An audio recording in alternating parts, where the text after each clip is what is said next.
बिस्मिल्लाहिर्रहमानिर्रहीम। आज की क्लास में हम जो टॉपिक शुरू करने जा रहे हैं बेटा, उसका नाम क्या है? IS-23 borrowing cost. और ये आई कैप का जो है वो बड़ा फेवरेट टॉपिक रहा है एग्जामिनेशन के लिहाज से।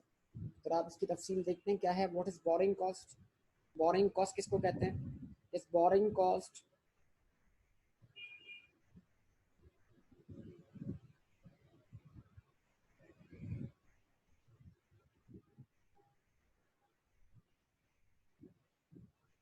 Boring cost is the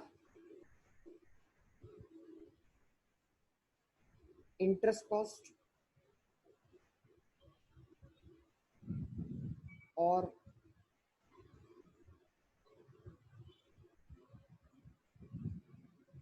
other cost.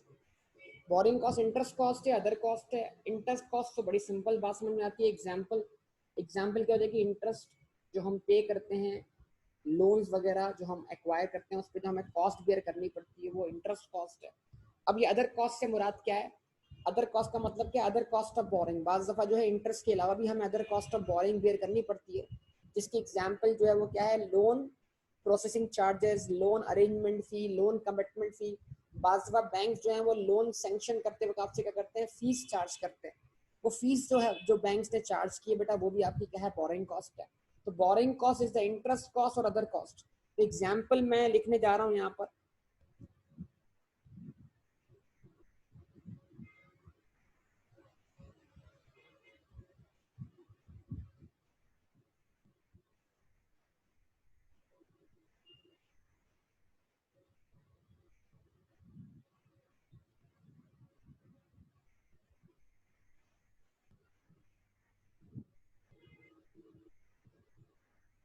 Interest cost और अदर कॉस्ट से मुराद क्या है? लोन प्रोसेसिंग चार्जेस या फी, लोन अरेंजमेंट फी,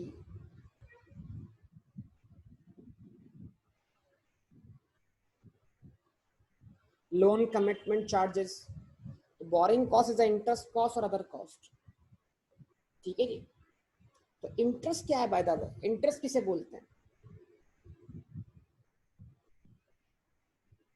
अब जरा इंटरेस्ट को थोड़ा क्या करना है, हम डिफाइन करना है।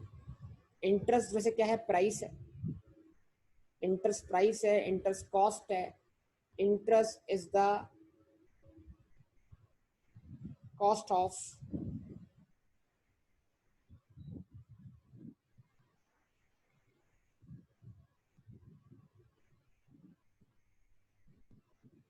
obtaining funds or resources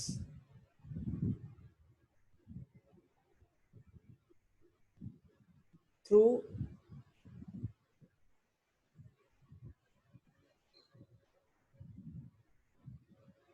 liability financing।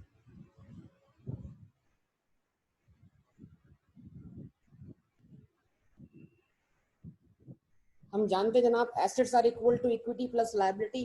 हम एसेट्स जो जनरेट करते हैं या तो वो इक्विटी के थ्रू जनरेट करते हैं, या बिजनेस के रिसोर्सेज जो जनरेट होते हैं वो थ्रू लायबिलिटी जनरेट होते हैं। लेकिन जब हम बिजनेस के रिसोर्सेज को थ्रू लायबिलिटी के जनरेट कर रहे होते हैं, तो हमें उस लायबिलिटी की एक प्राइस बेयर करनी पड़ती है। उस लायबिलिटी के ऊपर हमें कॉस्ट बेयर करनी पड़ती है। उस कॉस्ट का नाम क्या? इंटरेस्ट है। तो इसका मतलब क्या है? इंटरेस्ट का ताल्लुक किससे? लायबिलिटी से।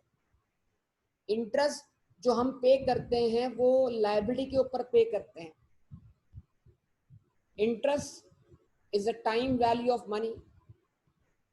इंटरेस्ट जो है वो क्या है? वक्त की कीमत है। तो लायबिलिटी चुकाने में, लायबिलिटी पे ऑफ करने में जितना हम वक्त लेंगे, उस वक्त के ऊपर जो हम कीमत अदा करेंगे, उस कीमत का नाम क्या? इंटरेस्ट है। ये हम बहुत अच्छी तरीके से जानते हैं। लेकिन लायबिलिटीज कितनी किस्म की है हमारे पास? लायबिलिटीज कौन कौन सी लायबिलिटीज जिन पे हमें इंटरेस्ट देना पड़ता है? तो वो इंटरेस्ट बियरिंग इंस्ट्रूमेंट्स कहलाते हैं, जिन पे हमें इंटरेस्ट बियर करना पड़ता है। वो लायबिलिटीज कौन कौन सी हैं? उनकी एग्जाम्पल्स क्या हैं?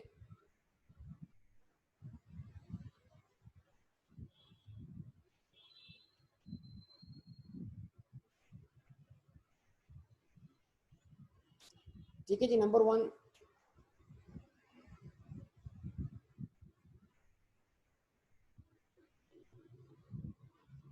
Bank loan,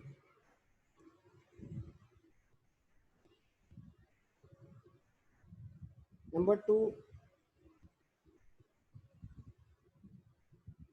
bank overdraft, bank OD जिसको हम कहते हैं, और इसको हम रनिंग फाइनेंस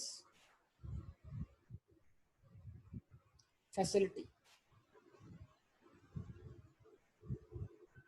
या short term running finance facility का नाम भी देते हैं। इसके अलावा जो बिजनेसेस जो हैं वो कैसे फाइनेंसिंग ऑब्टेन करते हैं,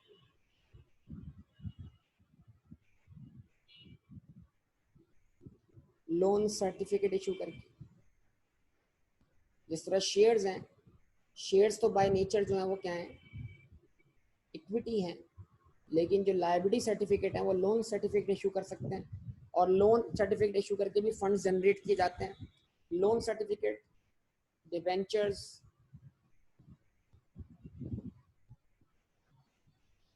एक टर्म इस्तेमाल हुई थी इकोनॉमिक्स में, पढ़ी थी आपने, TFCs, टर्म्स फाइनेंस सर्टिफिकेट्स। ठीक है जी, ये तमाम चीज़ें जो हैं ये लोन इंस्ट्रूमेंट्स हैं, लोन सर्टिफिकेट हैं। लोन सर्टिफिकेट इशू करके भी आप पैसा जनरेट कर सकते हैं, फंड जनरेट कर सकते हैं। नंबर 4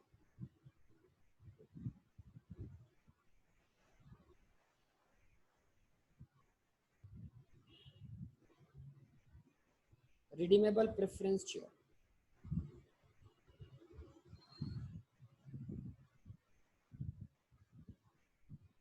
तो कहने को तो रिडीमेबल प्रेफरेंस शेयर जो है वो शेयर्स हैं, लेकिन अकाउंटिंग में उनका ट्रीटमेंट जो है लायबिलिटी है। और रिडीमेबल प्रेफरेंस शेयर्स जो हैं वो अकाउंटिंग ट्रीटमेंट के लिहाज से लायबिलिटी रिकॉर्ड किए जाते हैं। ठीक है, तो ये तमाम बातें अपनी ध्यान में रखिएगा। तो ये टॉपिक अब आपके सामने, टॉपिक का नाम क्या है, बोरोइंग कॉस्ट। तो इस टॉपिक को पढ़ के हम क्या सीख रहे हैं बेटा, तवज्जो से। अब आपके सवाल जवाबात का मतलब यानी वक्त आ गया, मैं आपसे कुछ क्वेश्चंस करूंगा, आप मुझे जवाब देंगे। ठीक है, क्या आपने इंटरेस्ट का ट्रीटमेंट नहीं सीखा? क्या आपको इंटरेस्ट कैलकुलेट करना नहीं आता? आपने QMT में इंटरेस्ट कैलकुलेट करना सीखा? इंटरेस्ट कैलकुलेट किस चीज पर होता है बताइए? इंटरेस्ट कैलकुलेशन किस चीज पर परफॉर्म की जाती है? वो कौन सी बेस वैल्यू है जिसके ऊपर इंटरेस्ट कैलकुलेट किया जाता है? Principal amount. प्रिंसिपल अमाउंट के ऊपर इंटरेस्ट कैलकुलेट होता है। Very good. कैसे होता है? रेट ऑफ इंटरेस्ट अप्लाई करके। और कैसे होता है? With respect to time. तो बुनियादी जो फॉर्मूला बनता है इंटरेस्ट कैलकुलेशन का वो बनता है I = PRT, principal rate into time.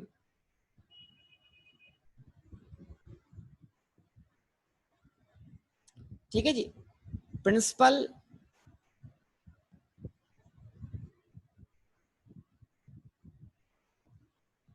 I = PRT, principal rate into time. ऐसा ही है बेटा। ओके, ठीक है जी। अब उसके बाद हमने ये QMT में इंटरेस्ट कैलकुलेट करना सीख लिया। अकाउंटिंग में हमने क्या सीखा? इस इंटरेस्ट का ट्रीटमेंट सीखा। क्या सीखा ट्रीटमेंट आपने? इंटरेस्ट का आपने अकाउंटिंग में क्या ट्रीटमेंट सीखा बेटा? इंटरेस्ट को आपने क्या किया? इंटरेस्ट की दो साइड थी, एक डेबिट साइड थी और क्रेडिट साइड थी। तो इंटरेस्ट की डेबिट साइड क्या थी? एक्सपेंस थी। उसको आपने चार्ज किया प्रॉफिट एंड लॉस अकाउंट में। तो ट्रीटमेंट से मुराद ये कि इंटरेस्ट को आपने एक्सपेंस माना या एसेट माना? जवाब दें, रिस्पॉन्स करें सब लोग। इंटरेस्ट को आपने क्या माना? एक्सपेंस माना। इसका मतलब अब तक आपने अकाउंटिंग में जो इंटरेस्ट का ट्रीटमेंट सीखा है कि वो आपने इंटरेस्ट कॉस्ट क्या की है, एक्सपेंस बना के चार्ज कर दिए प्रॉफिट एंड लॉस अकाउंट में। ऐसा ही है। तो ये स्टैंडर्ड जो है लायबिलिटी, तो जब वो इंटरेस्ट ड्यू हो जाए, वो अनपेड हो, तो वो आप पे लायबिलिटी है, वो अलग मसला है। अभी तो इंटरेस्ट की हम डेबिट साइड पे बात कर रहे हैं। तो इंटरेस्ट को आपने अब तक क्या बनाना सीखा बेटा? एक्सपेंस बनाना सीखा ना। एक्सपेंस डेबिट, कैश या बैंक क्रेडिट, या एक्सपेंस डेबिट अगर अनपेड है ड्यू होने के बाद तो लायबिलिटी क्रेडिट, दैट्स ऑल। तो हम लायबिलिटी की बात तो नहीं कर रहे, अभी तो हम बात कर रहे हैं किस चीज की? इंटरेस्ट के ट्रीटमेंट की। तो इंटरेस्ट का अब तक आपने क्या ट्रीटमेंट सीखा? उसको चार्ज किया प्रॉफिट एंड लॉस अकाउंट। तो ये IS-23 जो बोरिंग कॉस्ट जो हम स्टैंडर्ड पढ़ने जा रहे हैं, ये हमें इंटरेस्ट का ट्रीटमेंट ही सिखा रहा है। और यहाँ सबसे इंपॉर्टेंट टॉपिक जो है वो सिचुएशन सीखने जा रहे हैं, वो सिचुएशन हम सीखने जा रहे हैं जहां पर हम इंटरेस्ट को कैपिटलाइज करें, हम इंटरेस्ट कॉस्ट को एसेट की कॉस्ट का पार्ट बनाएं। तो क्या इंटरेस्ट कॉस्ट अब तक आपने किसी एसेट की कॉस्ट का पार्ट बनते हुए देखी?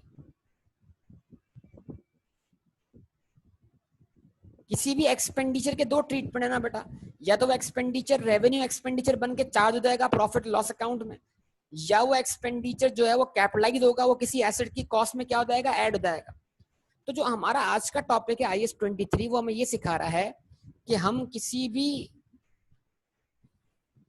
लोन को जो हमने जनरेट किया उस पे इनकर होने वाले इंटरेस्ट को हम क्या किसी एसेट की कॉस्ट में ऐड कर सकते हैं, क्या हम उसको किसी एसेट की कॉस्ट में कैपिटलाइज कर सकते हैं या नहीं कर सकते। यानी इंटरेस्ट कॉस्ट को कैपिटलाइज करना सीखना है हमने, कि वो कौन सी सिचुएशंस हैं जहां पर इंटरेस्ट कॉस्ट क्या होगी बेटा, कैपिटलाइज होगी। समझे बात या नहीं?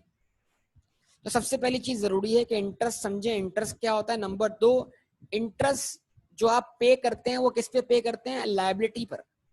तो इंटरेस्ट होने के लिए लायबिलिटी होना जरूरी है, लेकिन हर लायबिलिटी पे इंटरेस्ट पे नहीं होता, ये भी ध्यान में रखिएगा।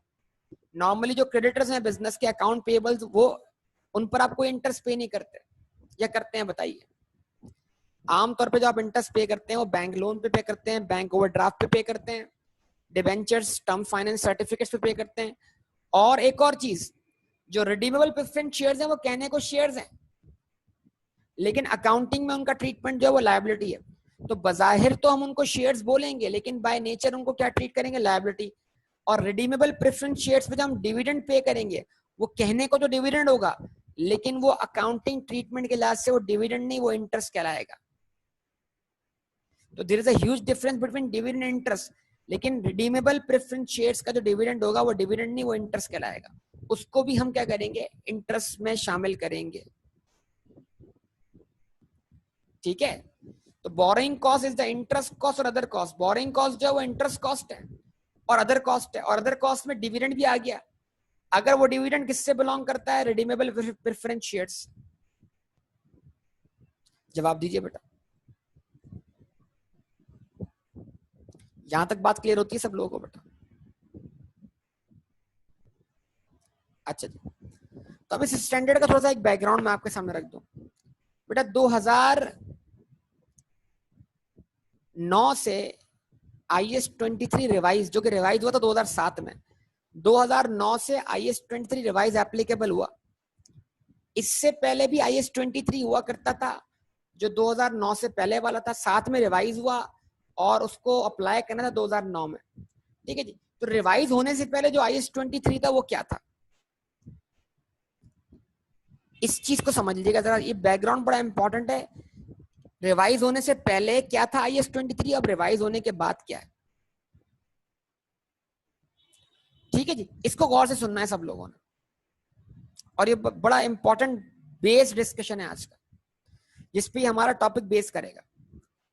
अच्छा जी, IS-23 जो रिवाइज होने से पहले था वो कहता था there are 2 treatments of boring cost. ये मैं अभी का बता रहा हूँ, पहले का बता रहा हूँ, ये अपने दिमाग को सही सिग्नल दें। ये मैं आपको नई बात बता रहा हूँ या पुरानी बात बता रहा हूँ? पहले की बात। There were 2 treatments of boring cost. पहले बोरिंग कॉस्ट के 2 ट्रीटमेंट हुआ करते थे। One is called benchmark, one was called benchmark treatment, the other one was called alternative treatment. एक बेंचमार्क ट्रीटमेंट था और एक क्या था, ऑल्टरनेटिव था।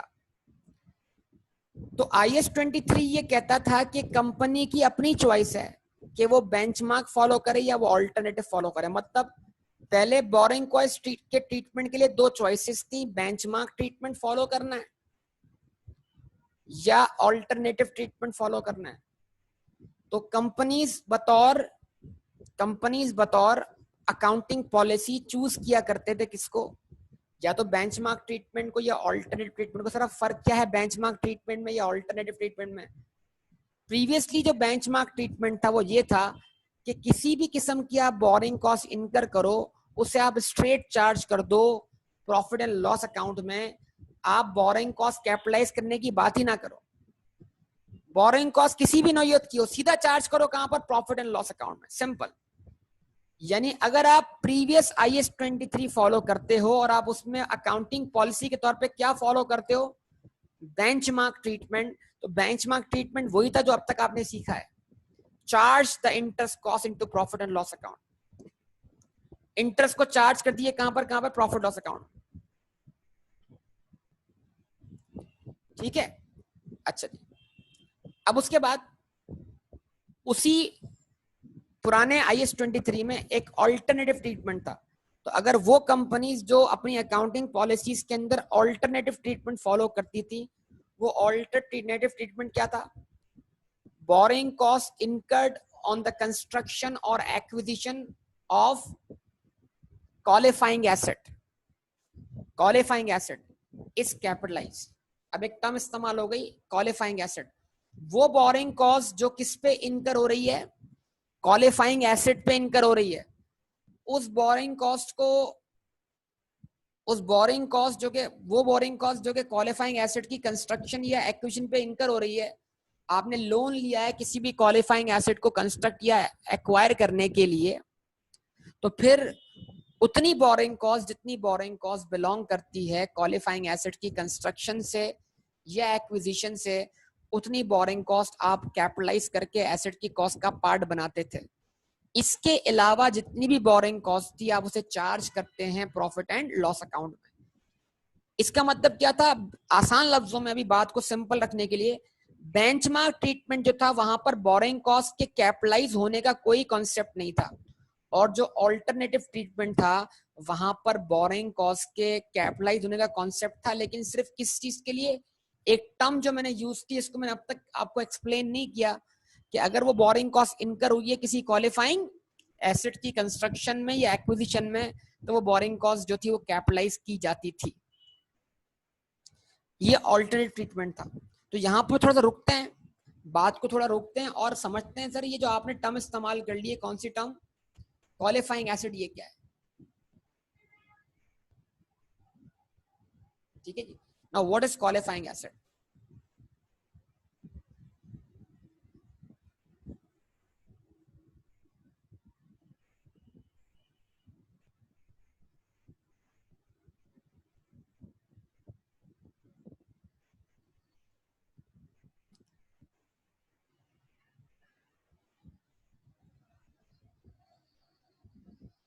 इसको डिफाइन कैसे किया है?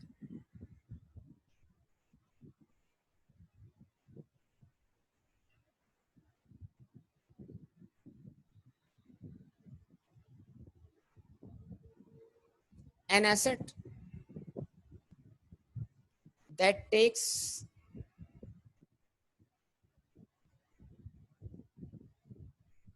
substantial period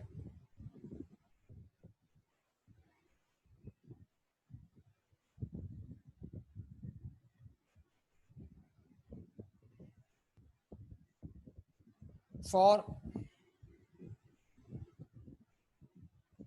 its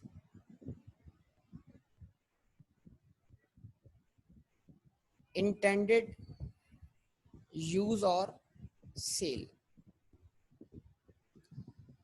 ठीक है जी, यहां पे रुक के फिर सुनेंगे। एन एसेट मतलब क्या हुआ? कोई सा भी एसेट। हर वो एसेट क्वालिफाइंग एसेट की डेफिनेशन में फॉल कर सकता है जो अपने अवेलेबल फॉर यूज होने में या सेल होने में सब्सटेंशियल पीरियड ले, मतलब जिसको ज्यादा टाइम दरकार हो अपने अवेलेबल फॉर यूज होने में या सेल होने में। अब स्टैंडर्ड कहीं भी सब्सटेंशियल पीरियड का दौरानिया डिफाइन नहीं करता, लेकिन किसी भी चीज के अवेलेबल फॉर यूज या सेल होने में अगर 3 महीने से ज्यादा वक्त लगता है तो आप उस 3 महीने से ज्यादा वक्त को क्या मान सकते हैं? Substantial period. तो इट मींस हर वो एसेट जो अपने अवेलेबल फॉर यूज होने में सब्सटेंशियल पीरियड ले, वो क्या कहलाएगा बेटा? क्वालिफाइंग एसेट कहलाएगा। पहले इसको समझ लें। इसका मतलब इस बात को समझने के लिए हमें समझना पड़ेगा जनाब कि एक एसेट हो सकता है आज वो क्वालिफाइंग एसेट है लेकिन कल वो क्वालिफाइंग एसेट ना हो।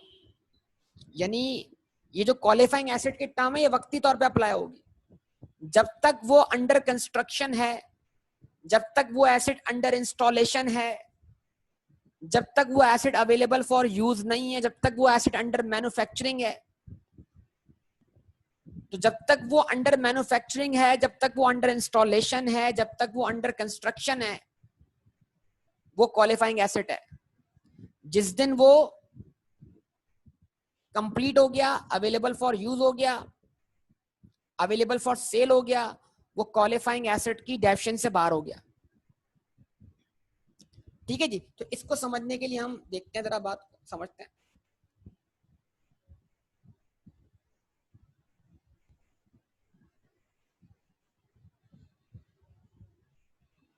एग्जाम्पल्स।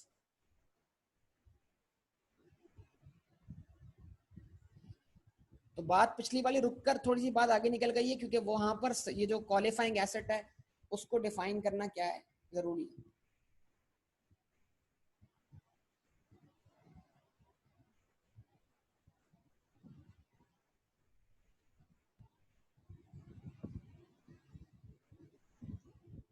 एग्जाम्पल,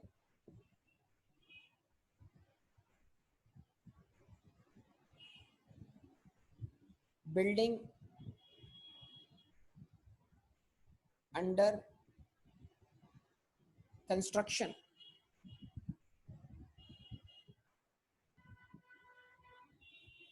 एक बिल्डिंग जो कि अंडर कंस्ट्रक्शन है,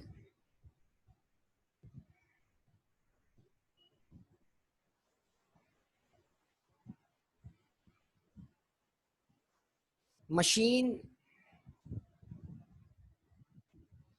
अंडर इंस्टॉलेशन,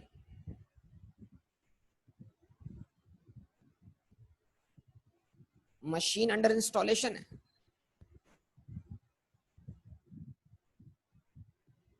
ठीक है जी। कुछ इन्वेंट्रीज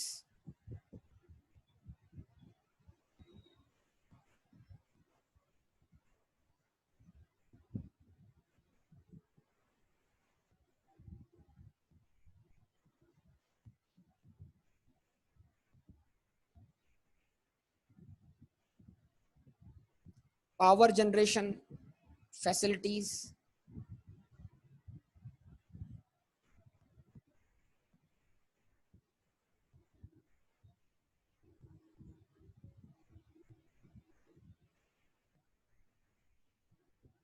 कुछ इंटेंजिबल एसेट्स।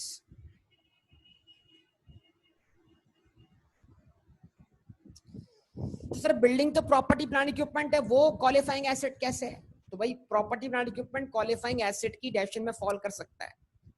मशीन भी प्रॉपर्टी प्लांट इक्विपमेंट है, वो भी क्वालिफाइंग एसेट की डेफिनेशन में फॉल कर सकती है। इन्वेंट्रीज भी क्वालिफाइंग एसेट की डेफिनेशन में फॉल कर सकती हैं। ठीक है जी। पावर जनरेशन फैसिलिटीज भी क्वालिफाइंग एसेट की डेफिनेशन में फॉल कर सकती है। इंटेंजिबल एसेट्स भी क्वालिफाइंग एसेट की डेफिनेशन में फॉल कर सकते हैं। तो अच्छी तरह पहले समझ लें कि ये क्वालिफाइंग एसेट क्या है। बड़ी आसान सी बात है, हर वो एसेट जो अपने अवेलेबल फॉर यूज या सेल होने में सब्सटेंशियल पीरियड ले। तो अब हम क्या कर सकते हैं कि हम यहाँ पर क्वालिफाइंग एसेट के लिए एक लफ्ज इस्तेमाल कर सकते हैं, कैपिटल वर्क इन प्रोग्रेस। क्या? Capital work in progress. कोई भी चीज जो कैपिटल नेचर का वर्क हम करने जा रहे हैं, जिसको कंस्ट्रक्ट करने में एक लॉन्ग पीरियड दरकार है और वो इतनी जल्दी क्रिएट नहीं होगी वो चीज। अगर आप डैम बनाने की बात करें तो सोचें डैम कितने अरसे में बनेगा। हुकूमत डैम बनाने की बात करती है, डैम कितने अरसे में बनेगा? डैम बनने के लिए 5 से 10 साल दरकार है कि नहीं दरकार बेटा? तो dam will take substantial period. Motorway अगर हुकूमत बनाती है, it will take substantial period. एक ब्रिज हुकूमत बनाती है, it will take substantial period. अगर पाकिस्तान में ओलंपिक्स होता है तो ओलंपिक्स करवाने के लिए जो स्टेडियम बनाया जाएगा उस इंटरनेशनल लेवल का, it will take substantial period. बेटा स्टैंडर्ड ने सब्सटेंशियल पीरियड की कोई टाइम लिमिट डिफाइन नहीं की। कहता है जजमेंट इज रिक्वायर्ड। तो जो मार्केट में प्रैक्टिस किया जाता है वो बता देता हूं आपको। मार्केट में समझ लें 3 महीने से ऊपर जो चीज टाइम लेगी, उस टाइम को मार्केट में क्या माना जाएगा? Substantial period. 3 महीने के अंदर अंदर या 3 महीने तक वो चीज जो चीज बन जाएगी उसको हम सब्सटेंशियल पीरियड नहीं मानते। जो चीज अपने बनने में या अवेलेबल फॉर यूज होने में 3 महीने से ज्यादा का वक्त ले, उसको आप क्या ले सकते हैं? मान सकते हैं सब्सटेंशियल पीरियड। ठीक है बेटा। IS 23 ने कोई टाइम लिमिट डिफाइन नहीं किया, तो फिर हमें इस केस में प्रैक्टिस को देखना होता है कि मार्केट में प्रैक्टिस क्या है, लोगों ने इस स्टैंडर्ड को किस तरह इंटरप्रेट किया है। ठीक है जी। अब इसको दोबारा अच्छी तरह सुन लें। अच्छा समझेगा जरा बात को। देखिए क्या टॉपिक का ताल्लुक क्या है यार। देखो बात थोड़ी सी अगर एक जगह सिमट जाएगी तो बात अच्छी हो जाएगी, बात अगर बिखर गई तो मसला हो जाएगा। अच्छा जी, मैं गाड़ी परचेज करता हूं, मेरे सवाल के जवाब देते जाएंगे, बात बनती जाएगी। मैं गाड़ी खरीद रहा हूं, गाड़ी खरीदने के लिए मेरे पास पैसे मौजूद हैं, बिजनेस के पास खुद के पैसे मौजूद हैं। तो पहला सवाल, क्या गाड़ी खरीदने के लिए मैंने कोई लोन लिया? नहीं। तो जब लोन लिया नहीं तो उस पर कोई इंटरेस्ट कॉस्ट इनकर हुई? नहीं। जबरदस्त, बेहतरीन बेहतरीन। तो जब इंटरेस्ट कॉस्ट इनकर हुई नहीं तो बोरिंग कॉस्ट कैपिटलाइज करने का सवाल कैसे पैदा होगा? चलें फर्ज करते हैं सेकंड एग्जांपल। मैंने गाड़ी खरीदी, गाड़ी खरीदने के लिए हमने बैंक से लोन लिया, या गाड़ी को हमने लीज फाइनेंसिंग के तौर पे क्या किया? परचेज किया। तो गाड़ी का अमाउंट जो था वो हम पर क्या बन गया? लायबिलिटी बन गया। जवाब दें। तो या तो बैंक से लोन लेके गाड़ी परचेज की या लीज पे गाड़ी रिक्वायर की, तो गाड़ी का जो अमाउंट था वो हम पे क्या बन गया? लायबिलिटी बन गया।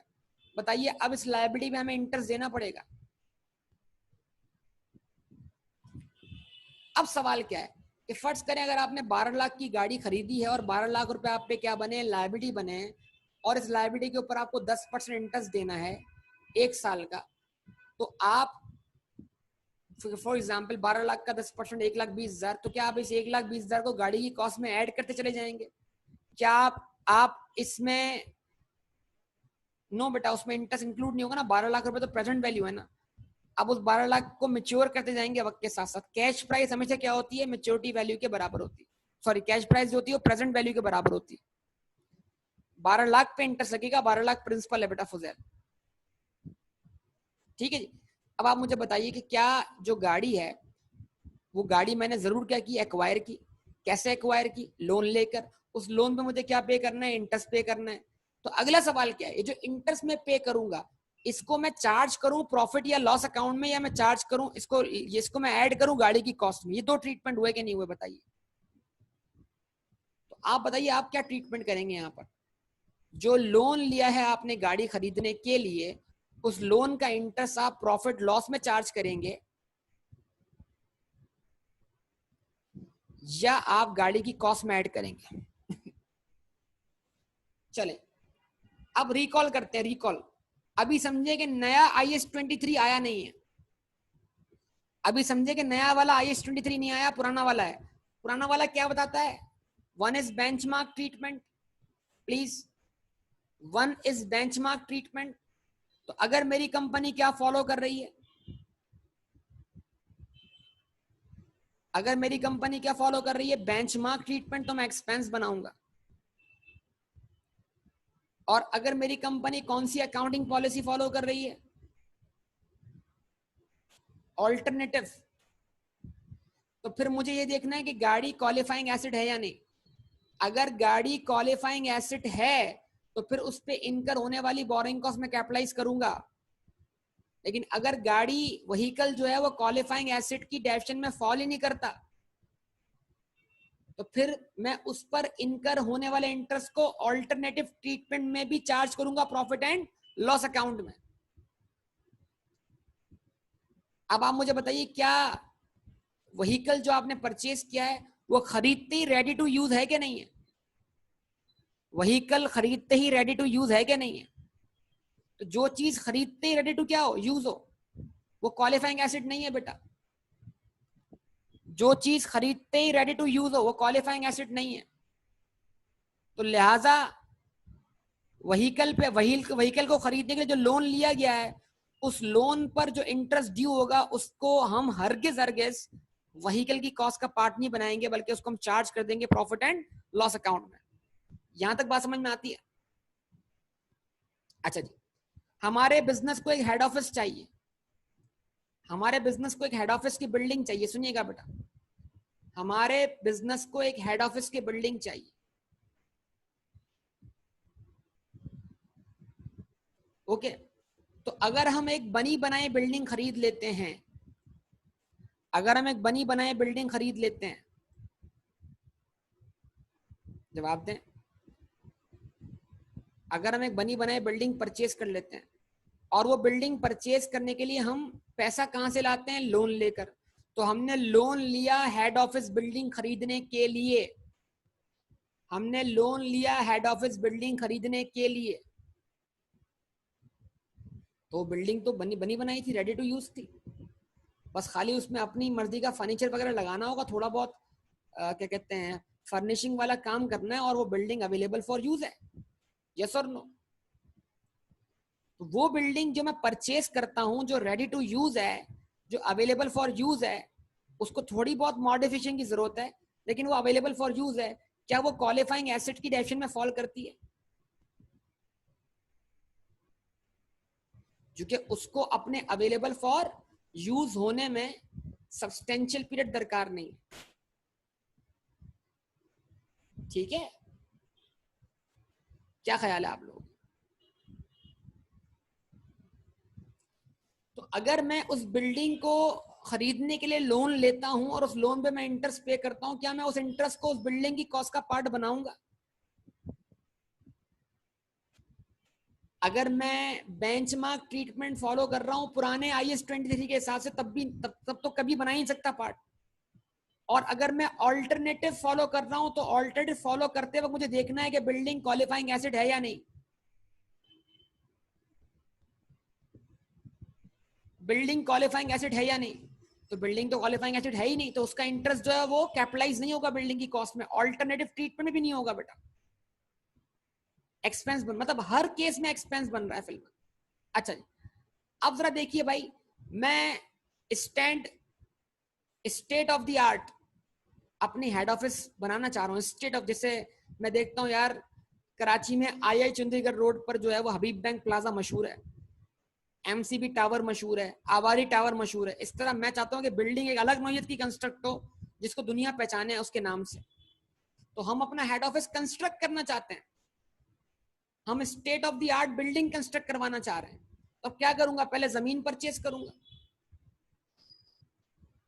जवाब दो, वो जमीन क्यों परचेज? जमीन या तो परचेज करूंगा या लीज पे लूंगा, दो में से कोई एक बात। जमीन क्यों परचेज कर रहा हूं? बिल्डिंग कंस्ट्रक्ट करने के लिए। तो जब एक एसेट एक्वायर किया जा रहा है दूसरे क्वालिफाइंग एसेट को कंस्ट्रक्ट करने के लिए, तो जो एक्वायर किया जा रहा है वो भी क्वालिफाइंग एसेट है।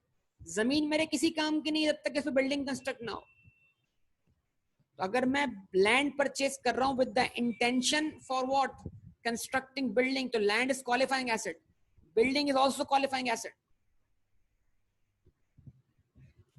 अब आप मुझे बताइए, जमीन खरीदने के बाद state of the art head office बनाने के लिए कितना वक्त लग जाएगा मुझे, अगर हम अपना हेड ऑफिस खुद से कंस्ट्रक्ट करवाते हैं? तो बताइए।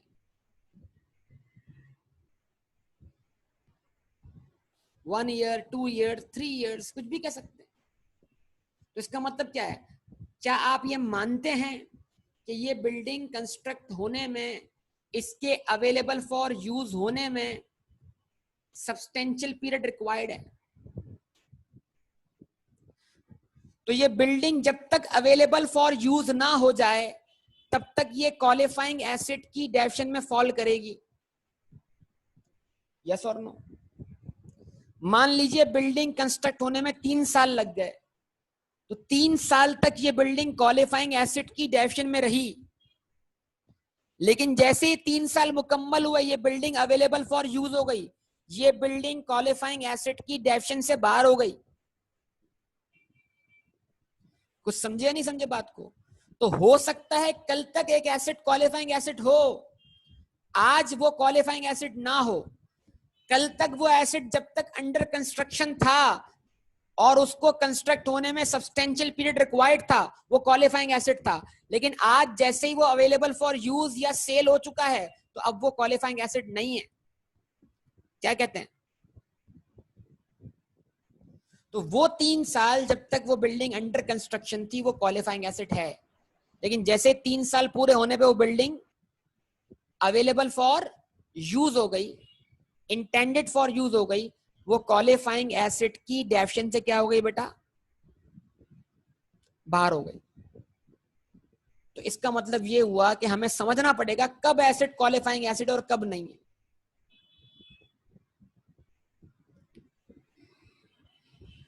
आप में से जो लोग 19 साल 19 को क्रॉस कर चुके हैं, यानी 20 साल के हो गए, 20, तो वो टीन एज से बाहर निकल गए हैं। 13, 14, 15, 16, 17, 18, 19, जब तक आपकी एज में टीन की आवाज आती थी, टीन, तो आप टीन एज थे। लेकिन जैसे 19 क्रॉस किया, आप 20 में चले गए, तो आप टीन एज से आगे निकल गए, आप टीन एज की डेफिनेशन से बाहर हो गए। क्या कहते हैं बेटा? इस तरह जब तक एसेट अंडर कंस्ट्रक्शन था वो क्वालिफाइंग एसेट था। जैसे ही वो कंस्ट्रक्ट हो गया, वो अवेलेबल फॉर यूज हो गया, अब it is no more qualifying asset, अब वो मजीद क्वालिफाइंग एसेट नहीं है। क्या ख्याल है?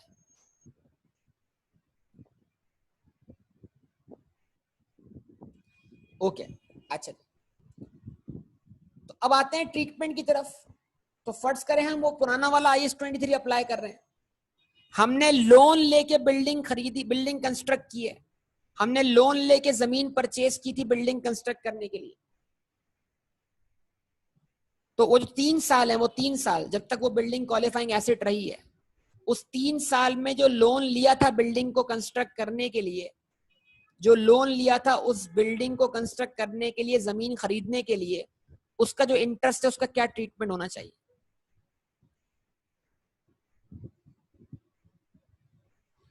उसका जो इंटरेस्ट है उसका क्या ट्रीटमेंट होना चाहिए? अब अगर आप बोले सर हम पुराना वाला IS-23 फॉलो कर रहे हैं, तो अगर हम क्या फॉलो कर रहे हैं? बेंचमार्क। तो बेंचमार्क ट्रीटमेंट तो बोलता ही क्या है? सिंपल, कुछ भी हो, कैसे भी हालात हो, एक्सपेंस बना दो।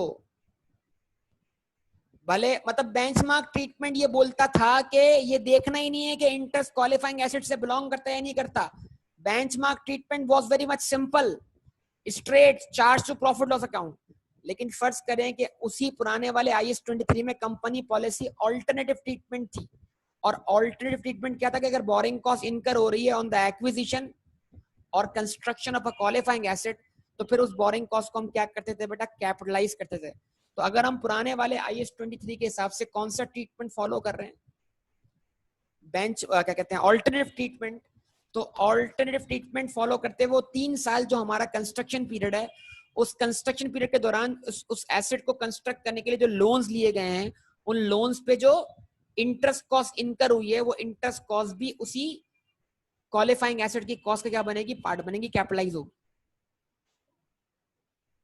लेकिन अगर बिल्डिंग कंस्ट्रक्ट होने के बाद भी लोन्स बाकी हैं, अल्फाज सुनिएगा, बिल्डिंग कंस्ट्रक्ट होने के बाद भी लोन्स बाकी हैं और उन पर इंटरेस्ट ड्यू हो रहा है, यानी एक तरफ बिल्डिंग अवेलेबल फॉर यूज हो गई है, 3 साल पूरे हो गए हैं, चौथे साल में भी लायबिलिटीज हम पर बाकी हैं और हमें उनका इंटरेस्ट पे करना है। तो क्या बिल्डिंग के अवेलेबल फॉर यूज होने के बाद जो चौथे साल का इंटरेस्ट होगा वो हम कैपिटलाइज करेंगे या एक्सपेंस मानेंगे? चौथे साल का इंटरेस्ट एक्सपेंस मानना पड़ेगा, क्योंकि उस वक्त एसेट जो है अब वो क्वालिफाइंग एसेट नहीं रहा। जब वो एसेट क्वालिफाइंग एसेट की डेफिनेशन से क्या हो गया? बाहर हो गया, तो फिर बोरिंग कॉस्ट कैपिटलाइज होना रुक जाएगी। ठीक है जी। तो सर आपने पुराना वाली बात बता दी, पुरानी वाली बात बता दी, जरा वापस तो आए, नया स्टैंडर्ड क्या है, रिवीजन क्या हुआ था, सुनिए जरा बात को। अब सबसे इंपॉर्टेंट बात करने जा रहा हूं, सबसे इंपॉर्टेंट बात करने जा रहा हूं कि जब 2007 में IS-23 रिवाइज होता है, 2009 में अप्लाई किया जाता है, तो जो कल तक ऑल्टरनेटिव ट्रीटमेंट था वो आज का बेंचमार्क ट्रीटमेंट है। जो कल तक ऑल्टरनेटिव ट्रीटमेंट था वो आज का बेंचमार्क ट्रीटमेंट है। कुछ समझे या नहीं समझे? अब चॉइस नहीं है, अब चॉइस नहीं है, अब क्या है?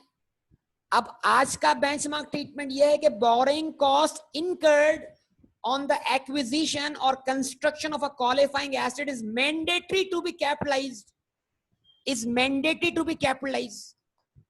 कि वो बोरिंग कॉस्ट जो इनकर हुई है क्वालिफाइंग एसेट की कंस्ट्रक्शन पर या एक्विजिशन पर during the substantial period is mandatory to be capitalize. उसको कैपिटलाइज ही करना है, उसमें कोई दूसरा ऑप्शन नहीं है आपके पास। हाँ, अगर क्वालिफाइंग एसेट के अलावा कोई और बोरिंग कॉस्ट है जो क्वालिफाइंग एसेट की कंस्ट्रक्शन से या एक्विजिशन से बिलोंग नहीं करती या उस पीरियड से बिलोंग करती है जब वो एसेट अवेलेबल फॉर यूज हो गया है, तो वो other borrowing cost is charge to profit and loss account. तो कल तक जो ऑल्टरनेटिव ट्रीटमेंट था वो आज का बेंचमार्क ट्रीटमेंट है। अब हमें बोरिंग कॉस्ट क्वालिफाइंग एसेट पे कैपिटलाइज करनी ही करनी है। क्या यहां तक की गुफ्तगू समझ में आती है बेटा? तो borrowing cost incurred on the construction or acquisition of a qualifying asset is mandatory to be capitalized, लाजमी कैपिटलाइज होगी। अदर बोरिंग कॉस्ट में बी एक्सपेंस, ठीक है जी। तो अदर बोरिंग कॉस्ट जो है वो एक्सपेंस के तौर पे आप क्या करेंगे, ट्रीट करेंगे। क्वालिफाइंग एसेट के अलावा जो बोरिंग कॉस्ट है, क्वालिफाइंग एसेट पे इनकर होने के अलावा जो बोरिंग कॉस्ट है उसको आप चार्ज करेंगे प्रॉफिट लॉस अकाउंट। अब आप बताइए एक बिजनेस लोन क्यों लेता है? कोई जल्दी में तरह मैं कहानी समझा दूं ना आपको यार, ये बुनियादी बातें दिमाग में बैठ गई, हमारे लिए स्टैंडर्ड समझना आसान हो जाएगा। अच्छा जी, बताइए बिजनेस लोन क्यों लेते हैं? आमतौर पे लोन क्यों लेते हैं? लोन के पर्पस क्या होते हैं? क्या हर बिजनेस क्वालिफाइंग एसेट को कंस्ट्रक्ट करने के लिए लोन लेता है? It is financing, correct. Financing of what? Financing of qualifying asset और अदर मैटर्स। बेटा हर बिजनेस तो आमतौर पे क्वालिफाइंग एसेट के लिए तो लोन नहीं लेता। देखें बिजनेस लोन क्यों लेता है? अपनी लिक्विडिटी प्रॉब्लम्स को रिजॉल्व करने के लिए, कि अगर एक बिजनेस के पास रिकवरी नहीं हो रही डेटर से, या डेटर्स उनको पेमेंट करने में टाइम ले रहे हैं, तो उनके पास लोन्स वगैरह हो जिसके जरिए वो अपने क्रेडिटर्स को, अपने एम्प्लॉयज को, इन सबको टाइम पे पेमेंट कर सके। यस और नो? ताकि बिजनेस का ऑपरेटिंग साइकिल चलता रहे। इसको बोलते हैं ऑपरेटिंग साइकिल। क्या बोलेंगे?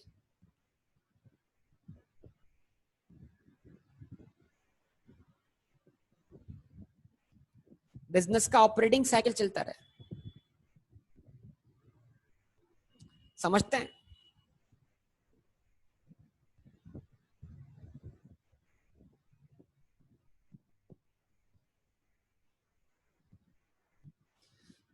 इसको हम बोलते हैं वर्किंग कैपिटल। क्या बोलते हैं? Working capital. वर्किंग कैपिटल किसे बोलते हैं? Current assets minus current liabilities. ये जो आपका करंट एसेट और करंट लायबिलिटीज का पोर्शन होता है इसको बोलते हैं वर्किंग कैपिटल। ये आपके कैपिटल का वो पोर्शन है जो बिजनेस में ऑपरेट कर रहा होता है मुस्तकिल। तो आमतौर पे बिजनेसेस लोन लेते हैं वर्किंग कैपिटल रिक्वायरमेंट के लिए। वर्किंग कैपिटल, क्रेडिटर्स को टाइम पे पे करने के लिए, एम्प्लॉयज को टाइम पे पे करने के लिए, रेंट पे करने के लिए, इलेक्ट्रिसिटी का बिल पे करने के लिए। क्योंकि अगर ये सब चीजें टाइम पे पे नहीं हो तो बिजनेस रुक जाएगा बेटा।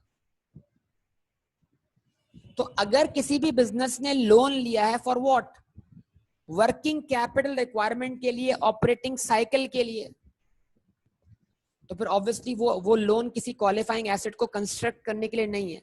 तो इस तरह के जो लोन्स होते हैं इन पे जो इंटरेस्ट कॉस्ट होती है वो ऑपरेटिंग कॉस्ट है आपकी, मतलब फाइनेंस कॉस्ट है, लेकिन बिजनेस को ऑपरेट करने के लिए तो आप उसे चार्ज कर दें प्रॉफिट लॉस अकाउंट में, एक्सपेंस बना दें, अदर बोरिंग कॉस्ट। समझे बात या नहीं? अच्छा, आपने लोन लिया है एक एसेट को खरीदने के लिए, लेकिन वो एसेट क्वालिफाइंग एसेट की डेफिनेशन में फॉल नहीं करता, फिर क्या करें? आपने लोन लिया है एक एसेट को खरीदने के लिए, व्हीकल, वही पुरानी एग्जांपल, वही बिल्डिंग जो रेडी टू यूज है, तो फिर भी एक्सपेंस ना बेटा, फिर भी एक्सपेंस। क्योंकि बोरिंग कॉस्ट कैपिटलाइज होने के लिए एसेट का क्वालिफाइंग एसेट की डेफिनेशन में फॉल करना क्या है, जरूरी है।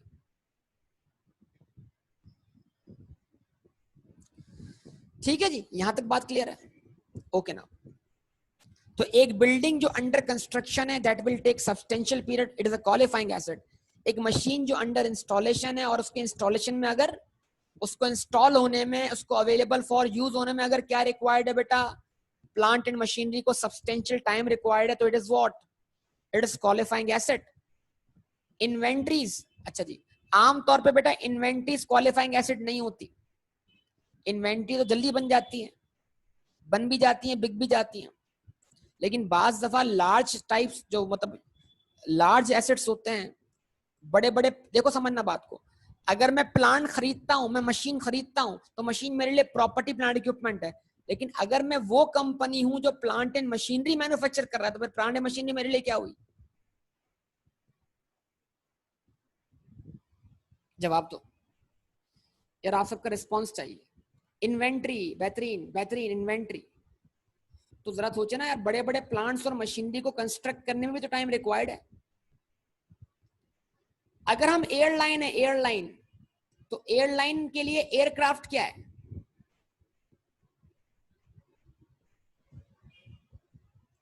अगर हम एयरलाइन है तो एयरलाइन के लिए एयरक्राफ्ट क्या है?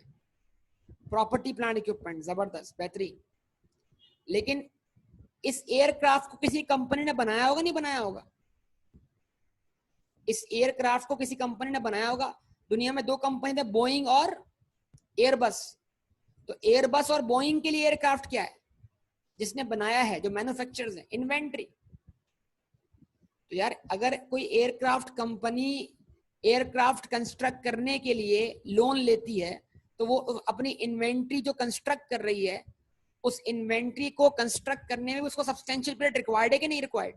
ये कोई आम इन्वेंट्री तो नहीं है कि रॉ मटेरियल मशीन में क्या किया, शामिल किया, लेबर ने मशीन ऑपरेट की, चलो भाई आउटपुट बाहर आ गया।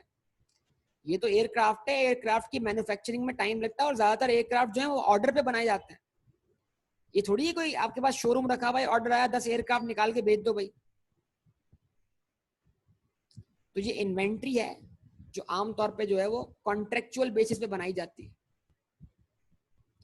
तो अगर कोई एयरक्राफ्ट मैन्युफैक्चरिंग कंपनी इस एयरक्राफ्ट को बनाने के लिए लोन लेती है, बिल्कुल लोन लेती है, तो वो लोन वो ले रही है ऐसी इन्वेंट्री को प्रोड्यूस करने के लिए जो जो अपने अवेलेबल फॉर सेल होने में क्या लेगी बेटा, सब्सटेंशियल पीरियड।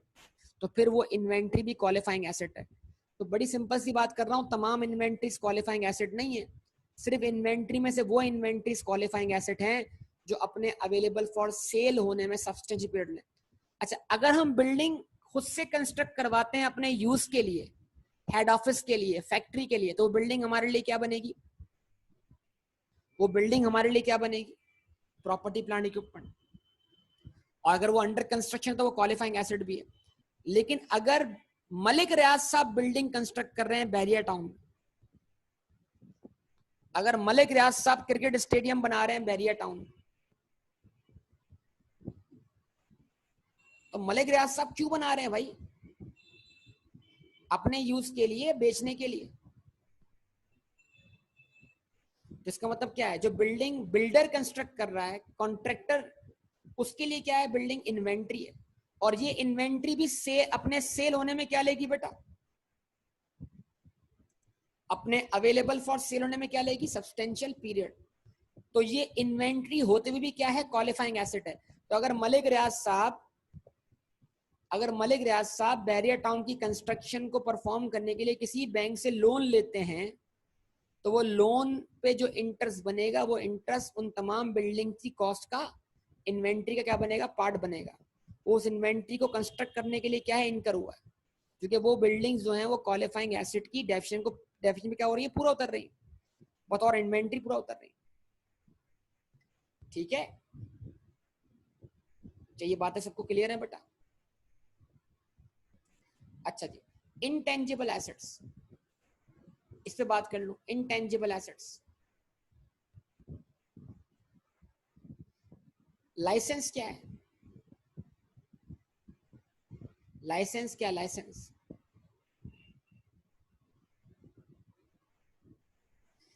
Intangible asset. मैंने गवर्नमेंट से 5G लाइसेंस ले लिया, 4G 3G तो पुराना हो गया ना, 5G लाइसेंस ले लिया, 5G। क्या करूं, 5G लाइसेंस लेके जेब में रख लूं? किस काम का लाइसेंस? 5G लाइसेंस देने के बाद क्या करना होगा सर? 5G नेटवर्क डेवलप करना होगा, नेटवर्क। सर पूरे मुल्क में 5G वाले टावर्स लगाने पड़ेंगे, टावर्स। क्या कहते हैं, लग जाएंगे? रात को काम शुरू करें, सुबह तक पूरे मुल्क में टावर बिछ जाएंगे बेटा, लाइंस बिछ जाएंगी। तो क्या मतलब बेटा, इन टावर्स को कंस्ट्रक्ट करने में क्या रिक्वायर्ड है बेटा? Substantial period. तो मेरा लाइसेंस भी मेरे किसी काम का नहीं जब तक ये सारा नेटवर्क डेवलप ना हो जाए। तो मैंने लाइसेंस एक्वायर किया है नेटवर्क डेवलप करने के लिए, 5G नेटवर्क डेवलप करने के लिए। तो ये लाइसेंस भी मेरे लिए क्या है बेटा? ये लाइसेंस का यूज मेरे लिए उस वक्त तक ये काबिल इस्तेमाल नहीं है, मुझे उस वक्त तक इसका इकोनॉमिक बेनिफिट नहीं मिल पाएगा जब तक कि मैं अपना नेटवर्क डेवलप ना करूं। जो लाइसेंस मैंने एक्वायर किया है, क्योंकि ये एक और क्वालिफाइंग एसेट को कंस्ट्रक्ट करने के लिए एक्वायर किया है, तो लाइसेंस और वो जो नेटवर्क, ये दोनों मिलके मेरे लिए क्या है? क्वालिफाइंग एसेट है। और जिस दिन ये नेटवर्क पूरी तरह डेवलप हो गया, उस दिन ये तमाम चीजें क्वालिफाइंग एसेट की डेफिनेशन से क्या हो जाएंगी बेटा? बाहर हो जाएंगी। जवाब दें। तो हर वो एसेट जो अपने अवेलेबल फॉर यूज होने में या सेल होने में क्या ले? सब्सटेंशियल पीरियड ले, वो क्वालिफाइंग एसेट है। और अगर क्वालिफाइंग एसेट को बनाने के लिए या खरीदने के लिए आपने क्या लिया है? लोन लिया है। उस लोन पे आपने क्या बेयर किए? इंटरेस्ट कॉस्ट बेयर किए। तो फिर वो इंटरेस्ट कॉस्ट उस क्वालिफाइंग एसेट की कॉस्ट का क्या मानी जाएगी? पार्ट मानी जाएगी ड्यूरिंग द सब्सटेंशियल पीरियड। ये हमारा टॉपिक है बेटा आज। ये पूरा टॉपिक मैंने कंक्लूड किया आपके सामने। अब इसकी प्रैक्टिस करेंगे, इसको समझेंगे, और बातें हैं इसमें, लेकिन बुनियाद रख दी आपकी यहां तक। बताइए, क्या ये बुनियाद आपको समझ में आती है? Borrowing cost incurred on the acquisition or construction of a qualifying asset is mandatory to be capital. ये mandatory वाला लफ्ज कब आया? रिवाइज होने के बाद आया। तो वो ऑल्टरनेटिव और बेंचमार्क वाली कहानी खत्म। Now only one benchmark treatment is what? Borrowing cost incurred on the construction of acquisition of qualifying asset is mandatory to be capitalized. ठीक है? अच्छा, इस पे एक आखिरी बात ऐड कर दूं, वो क्या है? वो लास्ट पॉइंट क्या है? वो लास्ट पॉइंट ये है बेटा, फर्ज कीजिए हम एक एयरलाइन कंपनी है और हम एयरलाइन कंपनी के तौर पे एक एयरलाइन कंपनी की हैसियत से हम एक एयरक्राफ्ट बुक करवाते हैं, एयरक्राफ्ट बुक। तो अभी हम क्या कर रहे हैं? फर्ज करें एयरक्राफ्ट जो है वो 50 मिलियन का है। तो जो एयरक्राफ्ट मैन्युफैक्चरर है उसने क्या कर दिया है? उसने फर्ज करें वो 60 मिलियन का है, उसने क्या कर दिया है? 3 इंस्टॉलमेंट बना दी है आपको।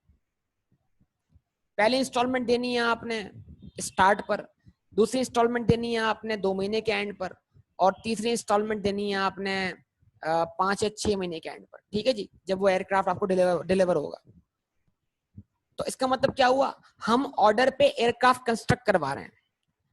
अब जिस वक्त एयरक्राफ्ट मुझे मिलेगा उस वक्त तो वो अवेलेबल फॉर यूज हो जाएगा ना बेटा, लेकिन जब तक वो एयरक्राफ्ट अंडर कंस्ट्रक्शन है तब तक तो वो क्या है? क्वालिफाइंग एसेट है। जिसने बुक करवाया है उसके लिए भी और जो कंस्ट्रक्ट कर रहा है उसके लिए भी। जो कंस्ट्रक्ट कर रहा है उसके लिए बहैसियत इन्वेंट्री,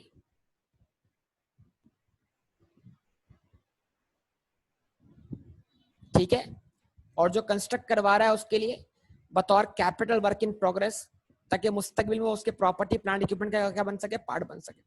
लेकिन फर्ज करें हमने 2 मिलियन का एडवांस पे किया। एडवांस किसको पे किया? कॉन्ट्रैक्टर को। और वो 2 मिलियन का एडवांस हमने लोन लेके पे किया। लेकिन लोन लेके पे किया 20 मिलियन का एडवांस हमने लोन लेके क्या कर दिया? पे कर दिया। तो क्योंकि हमने एडवांस दिया है क्वालिफाइंग एसेट को कंस्ट्रक्ट करने के लिए, और अगर एडवांस दिया जाएगा क्वालिफाइंग एसेट को कंस्ट्रक्ट करने के लिए और उसके लिए भी लोन लिया जाएगा, तो फिर बिल्कुल उस एडवांस अमाउंट के ऊपर भी क्या होगा बेटा? बोरिंग कॉस्ट कैपिटलाइज होगी। तो अगर आप क्वालिफाइंग एसेट की पेमेंट करते हैं एडवांस में, और एडवांस देने के लिए भी आप कहीं से उसकी फाइनेंसिंग करते हैं, लोन लेते हैं, उस पर आप इंटरेस्ट बियर करते हैं, तो उस इंटरेस्ट को आप कैपिटलाइज करेंगे उस क्वालिफाइंग एसेट की कॉस्ट में, भले वो पेमेंट एडवांस में क्यों ना हो। ठीक है ना? तो ये एडवांस वाली बात बड़ी इंपॉर्टेंट है, इसको भी ध्यान में रखिए, आपके सामने आएगी आगे इंशाल्लाह। तो आज तक का डिस्कशन इतना ही रहा, इसको मजीद आगे लेके चलेंगे, इस पर हम क्वेश्चन सॉल्व करना शुरू करेंगे कल की क्लास।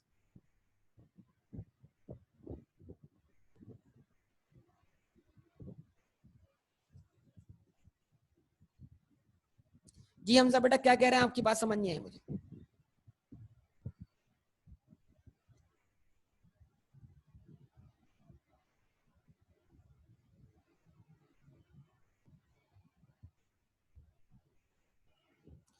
हाँ, वो अगर आपका पास्ट एक्सपीरियंस है कि एक चीज 3 महीने के अंदर इंस्टॉल हो जाएगी, तो फिर आप उसको भले ना ट्रीट करें क्वालिफाइंग एसेट, कोई इशू नहीं।